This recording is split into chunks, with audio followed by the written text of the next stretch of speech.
No, so we regularly get queries come through. There's a Law Society and Bar Council questionnaire that's approved by the panels on both sides that firms and solicitors send out to us to say, can you please confirm what you have in place for all of these different things? And it's all around data security.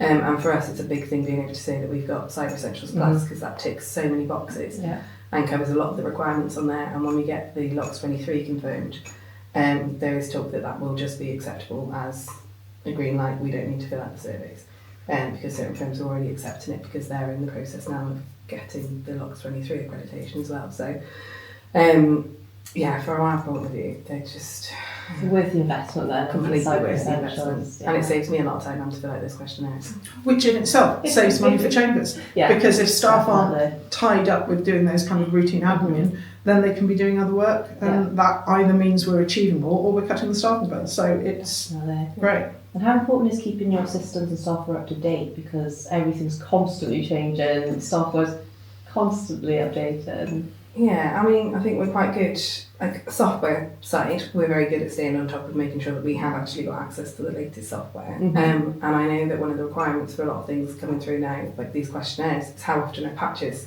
applied in the patch management side of things. And it fed into the LOX 23 thing. And the amount of times I've had to go through and explain the CSG process, that I know exactly when it's going on, and we know in the clerk's room when it's going to happen, so we know that if there is anything going through, we know there might be a split second delay on something because there's an update. It just enhances the security for me that we know that all the patches are implemented. I get a weekly email come through that's the NDR response. So it tells me if there's been any vulnerabilities that have been identified globally and what needs to be done. And I know CSG get the same email. So as soon as that comes through, if there is anything that would affect us, they're on it straight away. Because I think a lot of people as well don't realise how much technology you guys actually use on a day-to-day. I think that some people still think it's pen and paper. So give me a rundown on your daily use of technology. Well, everything is electronic. There are a couple of people in chambers who still prefer to print things out. And I admit I handwrite my notes in court because I can't type quickly enough. But all of our access to our papers is electronic. All of the work we generate is electronic, and in a variety of different pieces of software, and all of our diary management is electronic. It means that I go to court now with an iPad, and that's it. Whereas when I started, I had to go and buy a suitcase that was big enough to take all the files to court. There used to just be a stack of suitcases around chambers. And then the clerks are entirely, stuck in front of their computers, but in a good way. Yeah, absolutely. So all case papers come in by email now. So we've got file sharing set up with OneDrive, so things can go straight, or they come by email. So a lot of ours is either just the diary management or the emails. But that in itself, the security around the emails that we have now is phenomenal. That's brilliant. I've been on the move, like you said, going to court. You're not always just in one place. You're on the move. You may be using your mobile device to check which comes emails. with its own risks.